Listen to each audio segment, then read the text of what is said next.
और पश्चिम बंगाल से इस वक्त की बड़ी खबर है, कोलकाता पुलिस के डीसीपी को गिरफ्तार किया गया। ईडी ने शांतनु सिन्हा बिस्वास को अरेस्ट किया है। 10.5 घंटे की लगातार पूछताछ के बाद गिरफ्तारी हुई है।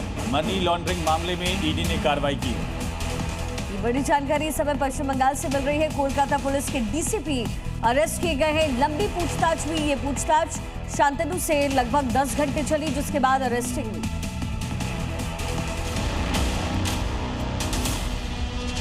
नाम शांतनु सिन्हा बिस्वास, ओहदा कोलकाता पुलिस के डिप्टी कमिश्नर।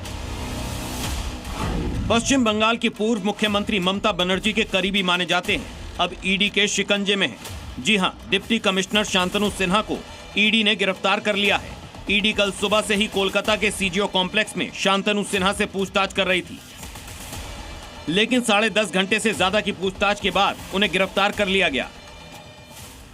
दरअसल सोना पप्पू मनी लॉन्ड्रिंग केस में शांतनु बिस्वास के खिलाफ लुकआउट नोटिस जारी हुआ था। ईडी जांच में शांतनु सिन्हा और सिंडिकेट के बीच वित्तीय लिंक का पता चला। लॉन्ड्रिंग मामले की जांच के तहत पूछताछ के लिए कई बार उन्हें समन भी भेजा गया, लेकिन वो बार बार एजेंसी से बचने की कोशिश करते रहे, कभी पेश नहीं हुए। जिसके बाद ईडी ने शांतनु के खिलाफ लुकआउट नोटिस जारी कर दिया ताकि वो देश छोड़कर न भाग सके। सूत्रों के मुताबिक एजेंसी को शांतनु बिस्वास से जुड़े कुछ वित्तीय लेन देन मिले हैं।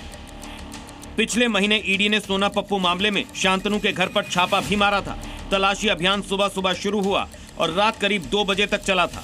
जांचकर्ताओं को पुख्ता जानकारी मिली है कि एक समय कालीघाट की जिम्मेदारी संभालने वाले शांतनु सिन्हा के संबंध कस्बा के कुख्यात अपराधी सोना पप्पू के साथ थे। उन पर आरोप है कि सोना पप्पू द्वारा किए गए जमीन कब्जाने और अवैध वसूली के धंधों में शांतनु की भी हिस्सेदारी रही है। सोना पप्पू के घर से हथियार बरामद होने के मामले में भी वो संदेह के घेरे में है। शांतनु सिन्हा पर यह भी आरोप है कि उन्होंने कथित तौर पर सोना पप्पू गिरोह से जुड़े लोगों को संरक्षण दिया और मनी लॉन्ड्रिंग से जुड़े मामलों में जांच को प्रभावित करने की कोशिश की। एजेंसी का दावा है कि ये सिंडिकेट जमीन कब्जाने, अवैध वसूली, हवाला और बड़े पैमाने पर आर्थिक लेन देन के नेटवर्क से जुड़ा हुआ था। आज एजेंसी शांतनु सिन्हा बिस्वास को कोर्ट में पेश करेगी और पूछताछ में सिन्हा से कई अहम खुलासे होने की उम्मीद है। ब्यूरो रिपोर्ट, जी मीडिया। उत्तर प्रदेश के मुजफ्फरनगर में 14 साल की नाबालिग के अपहरण और धर्मांतरण की कोशिश का मामला सामने आया। सनसनीखेज मामला। सूचना के बाद आरोपी शाहरुख के साथ पुलिस का एनकाउंटर हुआ और पुलिस की जवाबी कार्रवाई में आरोपी शाहरुख के पैर में गोली लगी। पुलिस की गिरफ्त में आने के बाद आरोपी शाहरुख गिड़गिड़ाता हुआ नजर आया। वहीं पुलिस ने नाबालिग को सकुशल बरामद किया। तुमने क्या, तुम पे मुकदमा लिखा कोई? किसी लड़की को तुम लेकर चले गए? तुमने नाबालिग लड़की को कहीं ले गया था। हाँ, क्या भाई? तो यूपी में सीएम योगी का संदेश साफ है कि जो भी कानून को चुनौती देगा उसे बख्शा नहीं जाएगा, चाहे वो कितना भी बड़ा अपराधी क्यों ना हो। पिछले 24 घंटे में उत्तर प्रदेश के कई शहरों में एनकाउंटर की तस्वीरें सामने आई। हमारी रिपोर्ट देखिए। माफ कर दो साहब, माफ कर दो साहब। पहले नहीं आता, माफ कर दो साहब। पहले नहीं, 25 की हो गया, पहले नहीं आता है सब चीज। माफ कर दो। अब ये अपने किए की माफी मांग रहा है। खाकी के आगे हाथ जोड़कर गुहार लगा रहा है। दोबारा नहीं करने का वचन दे रहा है, लेकिन इसने जो किया वो माफी के लायक नहीं। इसने योगी राज में बेटी की अस्मत से खिलवाड़ करने की कोशिश की है। ये तस्वीरें उत्तर प्रदेश के मुजफ्फरनगर की। योगी फोर्स की गोली से घायल हुए इस बदमाश का नाम शाहरुख है, जिस पर नाबालिग का अपहरण और धर्मांतरण कराने का आरोप लगा है। ये आरोप है कि इसने 14 साल की नाबालिग बेटी का अपहरण कर लिया था, धर्मांतरण कराकर शादी करवाने के लिए ले गया था। पुलिस ने कई टीम बनाकर इसकी तलाश की, जिसके बाद घबराकर ये लड़की को छोड़कर भाग गया। पुलिस लगातार इसका पीछा करती रही और ये छिपता रहा। मुखबिर की सूचना पर इसकी लोकेशन का पता चला। पुलिस ने घेरना शुरू किया तो इसने पुलिस पर फायरिंग कर दी।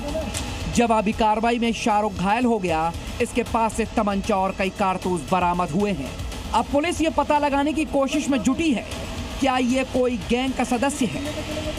मठियाली में ही कोली पे काम करने वाले एक हिंदू परिवार की नाबालिग युवती को धर्मांतरण के उद्देश्य से उसे पहले अपने प्रेमजा ने फंसाया तथा शादी करने के उद्देश्य से वो लेकर 12 तारीख को उसे लेकर भाग गया था, तो लुक छिप कर रह रहा था। पुलिस की तत्परता से वो डर गया था। लड़की को आज खोपा पुल के पास छोड़कर कहीं भागने के फिराक में था। बहरहाल पुलिस ने मुठभेड़ के बाद उसे अरेस्ट कर लिया। उसके पोजीशन से 3 से 15 बोर का तमंचा, जिंदा खोखा कारतूस, कुछ रुपए बरामद हुए हैं। एनकाउंटर की एक और घटना मुजफ्फरनगर से सामने आई। यहां भी बदमाशों की हेगड़ी निकाल दी गई। पुलिस ने गोकश सोनू और मोबिन को पकड़ा। दोनों पर 2 दर्जन मुकदमे दर्ज हैं। इन्होंने पुलिस पर गाड़ी चढ़ाने की कोशिश की थी। जवाबी फायरिंग में, सूक्ष्म फायरिंग में एक बदमाश के पैर में गोली लगी है। उसको घायल अवस्था में CSC बुढ़ाना भेज दिया गया है। सूक्ष्म पूछताछ में उसका नाम भूरा उर्फ सोनू, ये लिसाड़ी गेट का रहने वाला है। और दूसरा जो एक बदमाश था मोबिन, वो गन्ने के खेत में छिप गया, उसकी कामगी की गई है, उसको भी गिरफ्तार किया गया है। यूपी के बलिया में भी पुलिस को चुनौती देने की कोशिश की गई, जहां एनकाउंटर में पुलिस ने 4 बदमाशों को गिरफ्तार किया, जिसमें 25,000 का इनामी बदमाश भी है। मुठभेड़ में पकड़े गए बदमाश के पास से तमंचा कारतूस भी बरामद किया गया है। पुलिस के द्वारा ये 25,000 का इनामिया बदमाश था। इसके पास से करीब जो बदमाशों के पास से 2 अदद देसी तमंचा, 2 अदद जिंदा कारतूस, 2 अदद खोखा कारतूस व 1 चाकू बरामद हुआ है। साथ ही साथ इनके पास से 3 मोटरसाइकिलें बरामद हुई हैं। ये योगी फोर्स के काम करने का तरीका है। जो भी कानून के लिए चुनौती बनेगा, जो भी डर और दहशत का माहौल पैदा करेगा, उसका इलाज पुलिस की गोली से ही होगा। योगी का मैसेज साफ है, अपराध और अपराधी उत्तर प्रदेश में बचेंगे नहीं। ब्यूरो रिपोर्ट, जी मीडिया।